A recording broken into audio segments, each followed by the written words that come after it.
오늘 우리에게 주신 하나님 말씀은 신명기 6장 20절부터 25절 말씀입니다. 신명기 6장 20절부터 25절 저와 함께 교독하시겠습니다.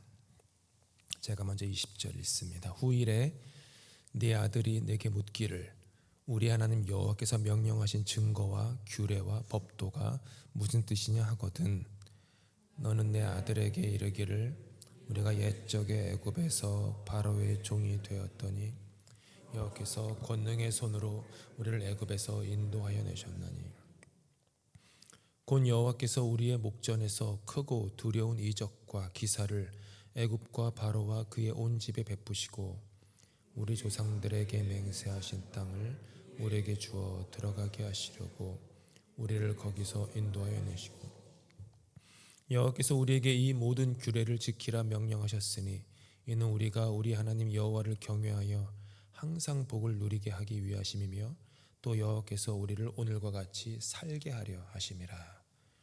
우리가 그 명령하신 대로 이 모든 명령을 우리 하나님 여호와 앞에서 삼가 지키면 그것이 곧 우리의 의로움이라 할지니라. 아멘. 명령을 지키면 그것이 우리의 의로움이다. 25절 24절에 보니까 여호와께서 그 규례를 주셨는데 그 규례를 우리를 오늘과 같이 살게 하려 하십니다. 살리려 하십니다 라는 말씀입니다. 이 말씀을 중심으로 나를 살리는 이야기 혹은 우리를 살리는 이야기라는 제목으로 말씀 함께 나누겠습니다. 3월 9일 날 2주 전 주일 설교 때 뒷부분에 제가 설교 말미에 드렸던 말씀 중에 하나가 대목이 진정한 거룩과 거짓된 거룩의 차이에 대해서 말씀을 드렸습니다. 우리가 주기도문 묵상하면서 그 하나님의 거룩하신 이름을 묵상할 때 나눴던 대목입니다. 그 거짓된 거룩 혹은 온전치 못한 거룩은 사람을 쪼그라들게 합니다. 우리가 소위 말하는 거룩하다, 저 사람은 참 거룩하다라는 그 종교적으로 거룩하다라는 사람 곁에 있으면 그 사람을 닮겠다라는 생각이 드는 것보다는 그 사람에 비해서 내가 너무 초라해집니다. 내가 때로는 비참해집니다. 그 사람 곁에 있으면 있을수록 내가 작아지고 쪼그라듭니다. 종교적인 거룩이라서 그렇습니다. 근데 종교적이지 않은, 위선적이지 않은 참된 거룩한 사람 곁에 있으면 내가 확장됩니다. 내가 넓어집니다. 내가 괜찮다. 나 충분하다. 내가 뭔가 부족하고 결여가 있어서 나는 늘 부족한 사람이어서 늘 교회 다니면서 부족한 양동이를 채우기 위해서 끊임없이 노력해야만 하는 그런 존재가 아니다 라는 것을 깨닫게 됩니다. 그러면서 생각이 확장되고 사고가 확장이 되고 존재가 넓어집니다. 이거는 진정으로 참으로 온전하게 거룩한 모습입니다. 확장되는 것. 성경에서도 구원이라는 단어가 이제 여러 군데에서 쓰이지만 특별히 구약 성경에서 우리를 구원하소서라고 하는 표현이 가장 많이 나오는 곳이 이제 시편일 거고요. 그 다음에는 선지서입니다. 왜냐하면 시편은 고난 중에 부르짖는 기도이기 때문에 구원에 대한 호소가 많이 나오고, 선지서들은 나라가 멸망의 위기에 있거나 혹은 멸망을 해서 포로 생활에 끌려갔거나 했을 때 쓰여진 시대 상황 때문에 구원을 부르짖습니다. 거기서 말하는 구약 성경의 구원을 자세히 들어보시면 약간 정도의 차이는 있지만 대부분 구원은 이렇게 넓은 곳으로 하나님께서 우리를 묶인 존재에서 자유한 존재로 좁은 곳에 가두어진 존재를 넓은 곳으로 이렇게 옮겨가는, 그래서 나로 하여금 나로 다닐 높은 곳으로 다니게 하십니다. 나를 넓은 곳으로 옮기십니다. 이런 표현들이 자주 반복되는 이유가 구원이 그런 것이기 때문입니다. 신앙의 여정을 그래서 보면은 신앙의 여정이라는 것은 결국 그냥 우리가 신앙의 여정을 죽어서 천국 가는 그 정도의 어떤 목적을 세우는 것은요, 그 목적이 그렇게 하찮거나 사소하진 않습니다. 하지만 우리 신앙의 궁극적인 목적이 내가 죽은 후에 어떤 그런 것만이 목적이라면 이 땅에서 살아가는 그 삶의 어떤 그 모양들, 삶의 방식들은 사실 그렇게 상관이 없어집니다. 내가 어떻게 살건 엉망으로 살건 결국 죽어서 천국 가면 내 목적을 달성하는 것이기 때문에 이 땅에서의 삶과 사람들과의 얽히고 설킨 관계들은 별로 중요치 않게 됩니다. 내가 마음대로 살아도 별로 중요치가 않습니다. 죽어서 천국 가면 그만이기 때문에 신앙이 그렇게 되면요, 이게 뭔가 좀 부족한 것입니다. 신앙이라는 것은 신앙의 여정이라는 것은요, 생각이 확장되는 겁니다. 계속해서 사고가 확장이 되는 것입니다. 여기서 제가 생각의 확장이다라고 생각을 얘기했는데, 생각은 제가 여기서 생각이라는 단어를 사용하는 것은 어떤 개념, 이념 이런 것들을 얘기하는 게 아닙니다. 생각이 확장된다라고 하는 것은 나의 세계관, 인간관, 신관, 그게 확장되는 겁니다. 삶을 살아가는 방식입니다. 예수님께서 내가 길이요 진리요 생명이다. 너무 그 말씀을 많이 듣다 보니까 아무런 생각 없이 우리는 그 말씀을 그냥 외웁니다. 근데 예수님이 내가 길이요라고 했을 때는요, 나는 너희들에게 인생은 이렇게 살아야 된다라는 삶의 길이 뭡니까? way, 방식이 아닙니까? 삶의 방식을 가르쳐준다. 이런 방식으로 인생을 살아라. 이런 식으로, 수학으로 치면은 이런 수학 공식으로 인생의 문제를 풀어야 한다. 이 얘기를 하시는 거죠. 삶을 살아가는 방식이 확장되는 것입니다. 신앙의 여정은 내가 이전에 살던 그 삶의 울타리가 넓어지는 것입니다. 그런 점에서 그리스도인의 그 삶이라는 것, 그리스도인의 신앙의 어떤 걸음걸이라는 것은 익숙함에서 낯설음으로 옮겨가는 여정입니다. 익숙함에서 낯설음으로 옮겨가는 것, 혹은 내가 알고 경험하는 것에서 내가 다 알지 못하는 신비의 세계로 넘어가는 것, 이게 신앙의 여정입니다. 저는 그걸 익숙함과 낯설음으로 표현한 것입니다. 익숙하다라는 것은 내가 소유하고 있는, 내가 움켜쥐고 있는 지식과 경험의 틀 안에서 삶이 예측 가능하다고 믿으며 사는 겁니다.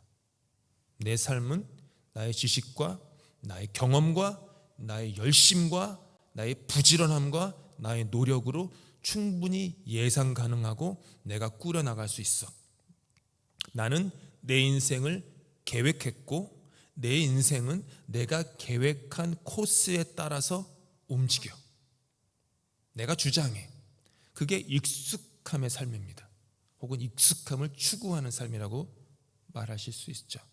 반면에 낯설다 혹은 신비라고 하는 것을 보면 내가 나의 지식과 나의 경험과 나의 열심과 노력이 있지만 그것은 나라는 작은 존재, 이 작은 존재의 틀 안에서만 있는 것이지 이 틀 너머에 더 넓은 세상이 있다. 내가 아는 것, 이 작은 웅덩이 너머에 바다가 있다. 넓은 진리가 있다. 그래서 받아들이는 겁니다. 받아들이는 거예요. 미지의 세계, 그래서 미지의 세계를 향해서 발걸음을 옮기는 겁니다. 여러 번 제가 강조한 것 같은데 신앙의 여정이라는 것은요, 흔히들 잘못 생각하는 게 내가 모른다라고 하는 어떤 그 철학을 가진 사람이 내가 확실히 안다라는 곳으로 옮겨가는 곳으로 생각합니다. 아닙니다. 신앙의 여정은, 참된 신앙의 여정이, 그리고 정직하고 순전하고 순결한 여정은 내가 알았는데 예수 만나고 나니 내가 아는 게 다가 아니구나. 내가 모르는 세계로 넘어가는 것, 그거예요. 그게 신앙입니다. 바울의 고백이 그거예요. 바울이 예수 그리스도를 만난 후에 내가 원하는 것은 있으나 오히려 원치 않는 것을 행하는도다. 오호라 나는 곤고한 자로다. 누가 나를 여기서 건져낼까? 내 안에 착한 일을 시작하신 그분께서 그리스도 예수의 날에 이루실 줄 내가 확신하노라 했던 것은 내가 아는 것, 내가 하고 싶은 것, 내가 할 수 있다고 믿었던 것을 움켜쥐며 살았었는데, 그러니까 내가 아는 바운더리에서 살았었는데 예수 믿고 나니, 거듭나고 나니, 인생이 바뀌고 생각이 확장되고 나니 내가 모르는 세계가 있구나. 내가 모르는 세계에서는 나의 의지와 열심과 결단이 다 내가 원하는 대로 작동되는 건 아니구나. 내가 주장하는 대로 내 인생은 풀리는 게 아니구나. 이거를 바울이 받아들였던 거예요. 그러면서 내가 하나님을 붙잡는 인생에서 하나님께 붙잡힌 바 되는 인생, 하나님을 끌고 다니는 인생에서 하나님께 끌림 당하는 인생으로 바뀌는 겁니다. 아주 극적인 예가 베드로입니다. 요한복음 마지막 장에 보면 부활하신 예수님께서 베드로에게 찾아가서 베드로에게 네가 젊어서는 스스로 띠뛰고 네가 원하는 대로 다녔다. 무슨 뜻입니까? 너가 먹고 싶은 거 먹고 만나고 싶은 사람 만나고 가고 싶은 데 가고 그냥 뭐 화가 나면 화를 내고 막 욕하고 싶으면 욕하고 이러면서 네 마음대로 살았다. 근데 네가 늙어서는, 여기서 늙는다는 말은요 나이가 들었다는 뜻이 아니에요. 네가 성숙하게 되면, 성장하게 되면 다른 사람들이 너를 띠띠우고 네가 원하지 않는 곳으로 너를 끌고 갈 것이다. 그게 성숙한 인생이라는 거예요. 네가 모르는 곳으로 끌림을 당한다. 인도함을 받는다.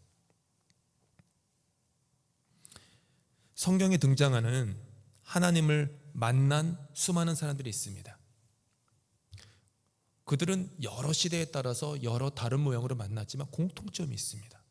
한결같은 공통점은 다 익숙함에서 낯설음으로 옮겨진 삶을 살았다라는 거예요. 한결같습니다. 한결같아요. 창세기부터 계시록까지 그들은 한결같이 자기가 이전에 살았던 익숙함의 세상에서 하나님을 만남으로 말미암아 낯설은 신비의 세상으로 옮겨진 사람들이었습니다. 가장 극적인 예 중에 하나가 믿음의 조상 아브라함일 것입니다. 아브람이었을 때 그가 살던 삶의 방식은 익숙한 삶이었습니다. 아브라함이 70대까지 그렇게 살았습니다. 아브라함은 젊은 나이에 부름받은 사람이 아닙니다. 70대에 부름받은. 아브람은 생각이 마치 한쪽 벽 구석에 접착되어 있었던 붙박이 장 같은 생각을 갖고 살던 사람이었습니다. 삶을 살아가는 방식이 이렇다 보니 신에 대한 이해도 그럴 수밖에 없었습니다. 아브람과 동시대에 살았던 사람들에게 그들이 이해한 신들은 이런 붙박이 장 같은 익숙한 존재들이었습니다. 제가 붙박이 장이라는 이런 비유를 든 건요, 붙박이 장은 어느 정해진 구역에 접착되어 있는 장입니다. 다리가 없습니다. 그게 붙박이 장의 영역입니다. 여기에 붙박이 장이 있고 저기에 붙박이 장이 있으면 이 붙박이 장 A라는 붙박이 장의 영역은 이곳입니다. 제가 여러분 보실 때 왼쪽, 이쪽에 붙박이 장이 있으면 이쪽 영역인 거예요. 그들에게 신들이라는 존재는 각자의 영역이 있었습니다. 각자의 영역이 있었고 따라서 경계가 있습니다. 그래서 그 영역 안에서 각자의 고유한 신적인 능력을, 초월적인 능력을 발휘하는 존재가 신들이었습니다. 아브람은 그런 시대를 살았어요. 그러면 어떡합니까? 다양한 신들이 있는 거예요. 그러면 다양한 신들이 있고 다양한 역할이 있습니다. 여기 붙박이장에는 양복이 있습니다. 여기 붙박이장에는 캐주얼 옷이 있습니다. 저기 붙박이장에는 신발만 모여 있습니다. 여기 붙박이장에는 여성옷, 저기 붙박이장에는 남성옷, 이쪽 붙박이장에는 애들옷. 그러면은 어른 옷이 필요하면 어른 옷이 있는 붙박이장, 신발이 필요하면 신발이 있는 붙박이장, 여성 옷이 필요하면 여성 옷이 있는 붙박이장에 가면 되는 거예요. 그런 식으로 신들을 이해했던 거예요. 그래서 각자의 다양한 역할과 영역에 따라서 각자의 다양한 장소에 신들을 묶어두었습니다. 마치 예수님을 십자가에 못 박아서 십자가에 고정시켰던 것처럼 사람들은 신을 그렇게 그런 식으로 이해했던 거예요. 그래서 어떤 일이 벌어집니까? 나의 필요가 있어요. 나의 욕망, 욕구, 소망이 있습니다. 소원이 있어요. 그러면 그 소원이 다양하죠. 그러면 그 소원의 다양함에 따라서 그 소원에 걸맞는 신들에게 찾아가서 그 신들이 자기의 영역에서 초월적인 힘을 발휘해서 나의 소원을 맞추어 달라고 제물을 드리는 겁니다. 동서고금이 똑같죠. 다 똑같습니다. 때로는 각 신들은 신들이 일하는 시간이 또 있습니다. 어떤 신은 주로 이른 아침에, 어떤 신은 주로 정오에, 어떤 신은 아주 늦은 저녁에, 약자의 또 시간, 그러면 또 시간에 따라서 가가지고 맞춤 제사를 드립니다. 절기에 따라서 제사를 드렸다라는 거겠죠. 이것은 오래된 인간의 본능이고요. 이스라엘의 역사는 이것의 반복이었습니다. 그들은 하나님을 시내산이라는 특정 산 위에다가 붙박아 두려고 했죠. 그 후에 그들은 하나님을 장막이라는 텐트 안에 가두어 두려고 했습니다. 그 후에 그들은 거대한 성전을 지어서 하나님을 예루살렘의 성전 안에 묶어두려고 하였습니다. 그러면서 하나님이 인간을 만나는 컨택 포인트가 바로 그곳이다. 그러니까 그곳이 거룩하다라고 했습니다. 예루살렘 성전이라는 장소 안에, 절기라고 하는 시간 안에 가두어진 하나님으로 하나님을 축소해서 하나님을 익숙한 존재로 만들려고 했던 거죠. 이스라엘이 했던 역사입니다. 낯설음과 놀라움이 사라진 익숙하고 예측 가능한 분으로 만들었던 것입니다. 그러니 당연히 예수님께서 공생애 하시는 동안에 다른 복음서에서는 예루살렘 성전을 한 번 가시지만 요한복음에서만은 요한복음 시작 때와 요한복음 마지막 꼭 2번 성전에 가세요. 2번 다 가셔서 성전에서 제물을 파는 장사치들의 상을 다 엎으시고 이렇게 말씀하세요. 내가 이 성전을 허물고 사흘 만에 다시 세울 것이다. 그 말씀이 충분히 이런 컨텍스트를 알고 그 말씀을 들으면 이해가 되는 거죠. 하나님은 그랬던 아브람을 불러내어 아브라함이 되게 하셨습니다. 그것은 그저 장소의 옮김인 이주 혹은 이민을 넘어서는 것이었습니다. 아브라함의 생각이 확장되게끔 아브라함을 부르신 거예요. 붙박이장에서 못을 다 뽑아내고 영혼에 다리를 달아주신 겁니다. 아브라함의 세계관이 확장되게 하셨고 삶의 방식이 넓어지게 하셨습니다. 본토, 친척, 아버지 집이라고 하는 본토, 친척, 아버지 집 다 뭐예요? 익숙함의 상징 아닙니까? 본토, 친척, 아버지 집, 본토, 친척, 본가, 익숙함이잖아요. 친정, 익숙함이잖아요. 그 익숙함에 박힌 못을 빼어내고 하나님께서 아브라함에게 내가 너에게 지시할 땅으로, 지시할 땅 뭐예요? 앞으로 너에게 지시할 땅, 미지의 그 땅을 향해 용감한 발걸음을 떼게끔 아브라함을 불러내신 거예요.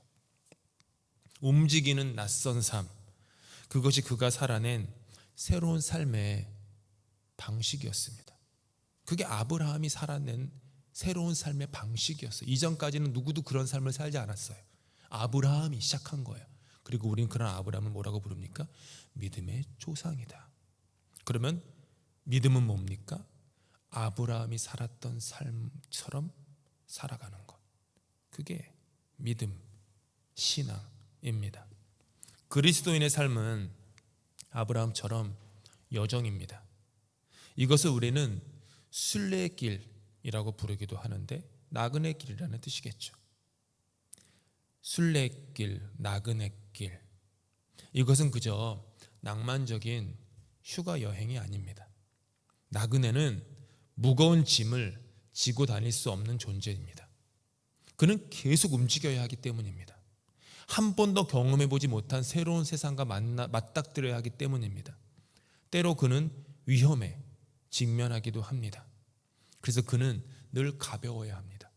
소유에 집착해서는 안 됩니다. 그런데 순례길에 나선 아브라함 같은 그 나그네에게 다른 것은 다 없어도 한 가지 반드시 지참해야 될 것이 있습니다. 신앙의 나그네, 신앙의 순례자, 신앙의 나그네에게는 반드시 한 가지가 있어야만 했는데 그것은 다름 아닌 이야기입니다. 이야기. 손에 잡히지도 않고 눈에 보이지도 않지만 아브라함에게는 이야기가 있었습니다. 나그네로서 앞으로 인생을 살아갈 아브라함에게 주어진 것은 이야기였습니다. 그 이야기를 어려운 신앙 용어를 들어서 우리는 언약이다 라고 얘기를 해요. 언약 그러니까 너무 무겁잖아요. 근데 언약은 다른 말로 뭡니까? 이야기입니다. 하나님이 아브라함에게 들려준 이야기. 내가 너랑 함께 할 거야. 너한테 아들을 줄 거야. 너의 자손은 하늘의 별과 땅의 모래처럼 많아질 거야. 너를 축복하는 자에게 나도 그를 축복할 거고 너를 저주하는 자에게는 나도 저주할 거야. 다른 말로 하면 넌 내 거야. 내가 너와 함께. 이 이야기. 우리는 이거를 거창하게 언약, 커버넌트 부르지만 이야기예요.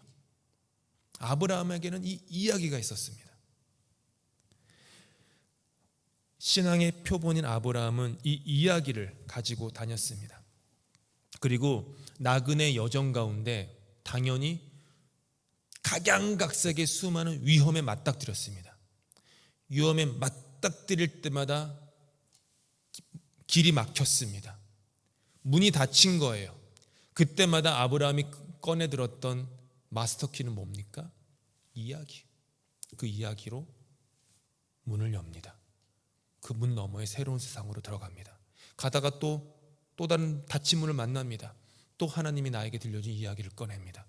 집어넣고 열쇠고망에 집어넣고 문을 엽니다. 또 미지의 세계로 또 들어갑니다. 그게 아브라함이 살았던 인생입니다. 그는 그에게 주어진 이야기를 늘 자기 자신에게 들려주었습니다. 리마인드하면서 기억해내었어요. 그 이야기는 새로운 삶의 방식을 살아가야 하는 그에게 아주 강력한 이야기였습니다. 하나님이 자신과 맺은 언약, 약속, 계약, 계명의 이야기였기 때문에 파워풀한 강력한 이야기였습니다. 그리고 그 이야기는 아브라함이 어디를 가든지 어떤 상황을 만나든지 그를 살렸습니다.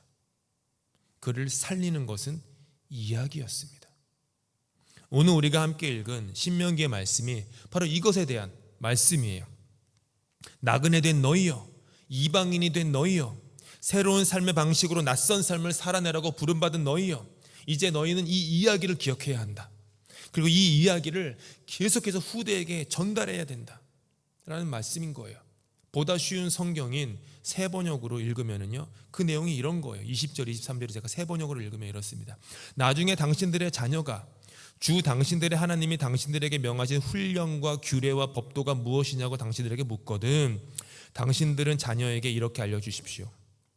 옛적에 우리는 이집트에서 바로의 노예로 있었으나 주님께서 강한 손으로 우리를 이집트에서 이끌어내셨다. 그때 주님께서는 우리가 보는 데서 놀라운 기적과 기이한 일로 이집트의 바로와 그의 온 집안을 치셨다. 주님께서는 우리를 거기에서 이끌어내시고 우리의 조상에게 맹세하신 대로 이 땅으로 우리를 데려오시고 이 땅을 우리에게 주셨다. 이 이야기를 들려주라는 거예요. 후대에게 계속해서. 광야 시대를 지나 가나안 시대를 살아갈 그들에게 필요한 이야기였습니다. 비록 가나안이라고 하는 그 장소에서 정착해야 하는 그들이었지만 적어도 그들의 마음속에 영원히 간직하고 기억하며 되새겨야 할 야생과 야성의 이야기였습니다. 너희는 나그네다. 낯선 새로운 삶의 방식을 살아내야 할 사람들이다 라는 거예요. 가나안의 사람들에게 그들은 새로운 삶의 방식을 보여줘야 할 사명이 있었습니다. 당신들이 살아가는 그 삶의 방식이 다가 아닙니다. 이런 삶의 방식이 있습니다. 사랑하는 삶, 용서하는 삶, 내가 오히려 손해를 보는 삶, 내가 죽는 삶, 그 극적인 클라이막스가 예수 그리스도의 죽음으로까지 이어졌던 겁니다. 그들이 믿는 하나님은 다른 신들과 달리 전능하다라는 사실을 알려줘야 하고 전지하시다라는 사실을 알려줘야 하며, 그 하나님은 장소에 가둬지지 않고 시간에 묶이지 않는 분이라는 것을 알려줘야 했습니다. 그 하나님은 언제 어디서나 우리와 함께하고 있음을 알려주라는 그런 사명을 받은 겁니다. 비록 죄가 우리로 하여금 멸망의 그늘에 앉아있게 만들 때라도 여호와라고 불리는 하나님은 늘 자비하시고 노하기를 더디하시는 분임을 알려줘야 했습니다. 그들에게, 우리에게 자유를 주시는 분은 여호와 하나님이심을 전해야 했던 것입니다. 이 이야기를 기억하라는 거예요. 모세는 이 이야기를 기억해라. 이 이야기를 가지고 다녀라. 삶의 모든 순간마다, 삶의 모든 곳에서 이 이야기를 꺼내라. 이 이야기, 강력한 이야기, 너희들을 살리는 이야기, 그리고 이 이야기를 후대에 전해라. 왜냐하면 너희가 후대에 전할 유일한 선물은 이 이야기다 라고 하는 거예요. 우리를 향한 하나님의 이야기는 우리의 생각을 이렇게 확장시킵니다. 우리의 생각을 확장시켜요. 우리로 하여금 낯선 곳에서 용기 있게 움직이라고 계속해서 말합니다. 밀어내요. 계속 미는 거예요. 새로운 삶의 방식으로 살라고 응원합니다. 그런 방식으로 안 살아도 돼. 세상에서는 이렇게 해야, 저렇게 해야 돼. 오른뺨을 맞으면은 너도 왼 사람의 뺨을 치고, 눈에는 눈, 이에는 이, 이렇게 살라고 세상은 다 얘기하고, 그렇게 사는 게 손해 보지 않고 이익 얻는 삶처럼 보이지만 아닌데, 다른 삶의 방식이 있다. 왼뺨을 맞으면은 오른뺨을 돌려주고 자기를 부인하고 자기 십자가를 지고 살아가라. 성급히 결론을 내리지 말고 기다려라. 시간이 지나면 어느 정도 결론이 날 거야. 그러니 인내해라. 소망을 가져라. 새로운 삶의 방식을 계속해서 우리에게 가르쳐 주시는 겁니다. 그게 하나님의 이야기예요. 너 자신만 돌보는 세상에서 자기를 부인하는 삶의 방식을 소개하고, 나만 아니면 돼 라고 하는 세상에서 당신의 기쁨이 나의 기쁨이고 당신의 아픔은 나의 아픔입니다 라고 말할 수 있는 새로운 삶의 방식을 살아라. 편안함을 추구하는 세상에서 상황을 뛰어넘는 평안이 있는 그런 삶의 방식을 살아내어라. 확장시키는 거예요. 계속해서. 우리 신앙의 선배들에게는 모두 그들을 살리는 이 이야기가 있었습니다. 하나님을 만난, 어떤 사람들은 그것을 간증이라고, 만난 경험이라고 얘기해서 이야기예요. 성경, 그 이야기. 우리가 교회 와서 하는 모든 이야기의 80-90%는 뭡니까? 이야기예요. 그 이야기를 저는 계속 들려드리는 거고, 여러분은 그 이야기를 듣는 거고요. 예배 때마다, 설교 때마다, 성경 공부 때마다 그 이야기를 듣는 거예요. 그리고 우리는 서로 구역 모임을 하건 식사에서 식사 교제를 하고 우리는 그 이야기를 나누는 거예요. 에덴 동산을 떠난 아담과 하와, 고향을 떠난 야곱과 요셉, 애굽을 벗어난 이스라엘, 무고하게 생명의 위협을 받으며 광야로 도망갔던 다윗, 듣지 않는 사람들에게도 하나님의 메시지를 전하는 선지자들 모두에게 그들을 살리는 이야기가 있었습니다. 그들 안에는 하나님의 이야기가 있었고요. 그 이야기는 경계도 없었고 담장도 없었습니다. 마치 그 이야기는 바다를 덮는 물이었습니다. 바다를 덮는 물을 한번 생각해 보십시오. 바다를 덮는 물은 바다 아래의 물건을 가리지 않습니다. 선택하지 않습니다. 아, 너는 참 자격이 있어 라고 해가지고 거긴 덮어주고 너는 공로가 없으니까 너는 덮지 않을게 하지 않습니다. 이런 사람이건 저런 사람이건 이 모양이건 저 모양이건 의인이건 죄인이건 남자건 여자건 헬라인이건 유대인이건 물은 바다를 그렇게 덮습니다. 그게 하나님의 바다 같은 이야기입니다. 교회는 그렇다면 무엇입니까? 교회는 이 이야기를 가진 공동체입니다. 세상의 이야기와는 다른 이야기. 그리고 교회는 이 이야기를 세상에 전하라고 부름받은 공동체입니다. 그래서 교회에는 언제나 낯선 미지의 세계를 향해 나아가는 움직임이 있어요. 내가 안다라고 하는 익숙한 붙박이 장의 못을 빼어내고 신비로운, 지극히 신비로워서 경계와 선을 허무는 넓은 세상으로 움직여가는 게 교회입니다.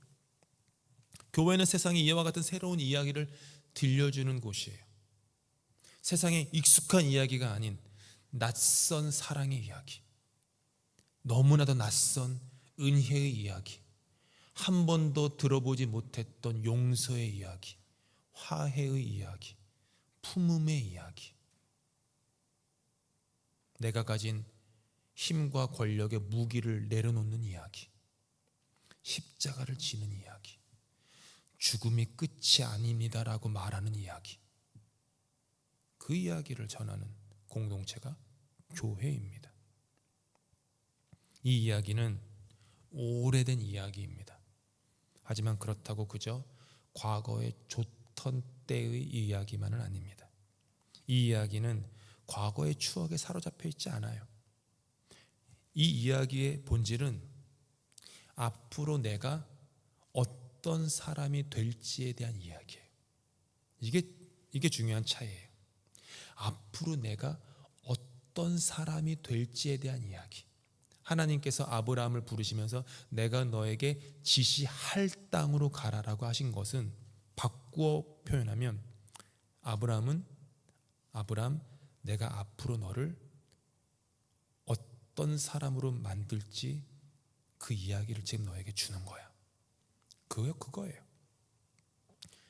교회에 주어진 이야기는 이 교회가 과거의 추억 속에 사로잡히라는 것이 아니라 앞으로 이 공동체가 어떻게 되어 나갈지에 대한 이야기라는 거예요.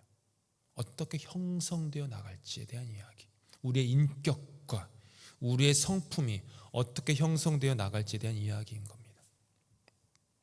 그래서 이 이야기는요, 우리를 살리는 이야기입니다. 사람은 숨을 못 쉬면 죽습니다. 그래서 우리 장로교에서는 물을 뿌리지만 절차상 물을 뿌리는 상징적인 의미라지만 상징은 물속에 들어가는 거예요. 그렇죠? 침례죠. 원래 사람이 물속에 들어가는 건 무슨 뜻입니까? 죽었다라는 거예요. 사람은 아가미가 없기 때문에 숨을 못 쉬면 죽습니다. 사람은 숨의 존재예요.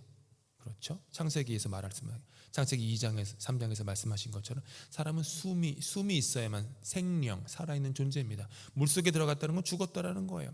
사람은 숨을 쉬지 못하면 죽습니다. 우리가 흔히 인생이 어렵고 고난이 닥치고 관계가 망가지고 내가 계획했던 모든 일들이 무너지고 앞날이 막막할 때 어떤 얘기합니까? 가슴이 답답해 라고 얘기합니다. 가슴이 답답하다. 가슴이 답답하다는 말은 뭡니까? 숨통이 막힌 겁니다. 숨의 길이 좁아진 거예요. 그러다가 불현듯 뜻밖의 깨달음이 올 때가 있습니다. 예배 때이건 누군가와의 대화 때이건 혹은 성경을 읽다가 혹은 책을 보다가 뜻밖의 불현듯한 깨달음이 확 몰려올 때가 있습니다. 그러면 뭐라고 얘기합니까? 숨이 트였다. 숨이 트입니다. 살만해졌다 라고 말합니다. 숨통이 커진 겁니다. 숨의 길이 넓어진 겁니다. 하나님은 최초의 인간에게 하나님의 숨을 불어넣으셨습니다. 그리고 그들이 인간이 되게 하셨습니다. 아담이라는 단어의 뜻은 인간이라는 뜻이에요. 인간이 되게 하셨어요. 그리고 하나님은 지금도 우리에게 숨을 불어넣으세요. 하나님의 숨이 뭡니까? 하나님의 이야기입니다. 그거를 어려운 말로 하나님의 약속, 하나님의 언약 이렇게 얘기하지만 본질은 이야기입니다. 이 하나님의 이야기, 숨이 불어넣어지면 다시 살 수 있습니다. 고민은 해결되지 않았는데 해결됐어요. 무슨 말인지 이해되실지 모르지만 그러니까 내가 겪고 있는 고민 자체가 그 문제가 해결되진 않았어요. 근데 내 마음은 넓어졌어요. 그러면 괜찮은 겁니다. 상황이 바뀌진 않았어요. 바뀐 건 내 마음. 나의 숨통이 넓어졌고 내 존재 안에 돌아다니는 숨의 길이 커진 거예요. 그러면 문제는 그대로 있는데도 옛날엔 그 문제가 나를 너무 괴롭혔는데 어느 순간부터 그냥 괜찮아지는 거예요. 괜찮네. 함께 가지 못할 거라고, 이 문제와는 절대 나는 공존할 수 없어, 공생할 수 없어 했는데 그 문제가 그대로 있는데도 그래, 한번 사이좋게 지내봐야지. 한번 친하게 한번 지내볼까? 이 고난과 이 역경과 이 어려움과 이 질병과 한번 사이좋게 지내볼까? 그런 마음이 와요. 해결되는 거예요. 그게 해결입니다. 숨이 트이는 겁니다. 그래서 하나님의 이야기가 중요합니다. 하나님의 이야기가 오게 되면 숨이 트입니다. 생각이 넓어져요. 생각이 이렇게 되면 내가 품는 건 요것밖에 안 돼요. 그러면 모든 게 문제죠. 모든 게 부족하죠. 근데 이렇게 생각이 다 넓어지면 괜찮아집니다. 품어집니다. 용서가 되고요. 화해가 되고요. 받아들여지고 괜찮아집니다. 그런 하나님의 이야기를 늘 마음에 간직하십시오. 특별히 그 이야기는 대단히 새로운 이야기는 아닐 것입니다. 오늘도 모세가 후손들에게 계속해서 새로운 이야기를 창작해내어라, 새로운 글을, 새로운 소설을 써라, 이런 얘기를 한 게 아니에요. 이전에 있었던 이야기들을 기억해라라는 거예요. 기억해라. 우리에게 이미 이야기는 있습니다. 성경에 다 쓰여 있어요. 설교 때마다 제가 말씀드리는 건 그 이야기예요. 그래서 그 이야기를 우리의 생각이, 사고가, 세계관이, 마음이 넓어지면 괜찮아집니다. 인생의 숨통이 트입니다. 살만해집니다. 여유가 생깁니다. 즐거움과 기쁨이 생깁니다. 집에도 가정에도 하나님의 이야기가 들어와서 숨통이 트이면요, 여기 TV 켜 있나요? 지금? 꺼졌어요? 보아라 즐거운 우리 집 돼 있어요? 누가 껐지? 계속 켜놨는데.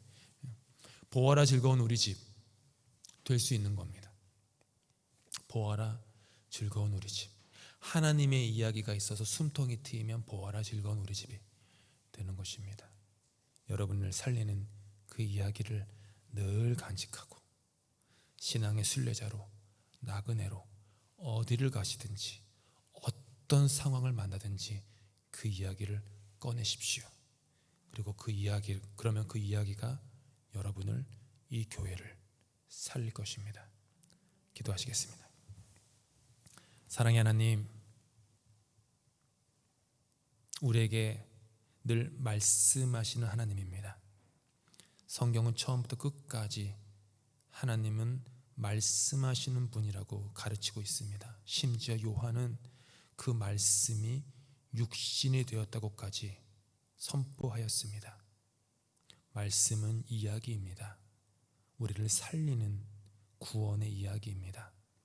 우리의 생각과 우리의 세계와 우리의 삶의 방식을 넓히는 숨통을 트이는 이야기입니다. 늘 그 이야기를 우리 마음에 깊이 간직하게 하시고 삶의 모든 환경과 상황과 형편 속에서도 그 이야기를 늘 되뇌이며 꺼내는 그런 우리가 되게 도와주시옵소서. 멸망과 죄의 이야기에 사로잡힌 세상 사람들에게 늘 그들을 살리는 생명의 이야기를 또한 전할 수 있는 그런 우리 교회 될 수 있도록 주님 우리를 날마다 이야기로 인도하여 주시옵소서.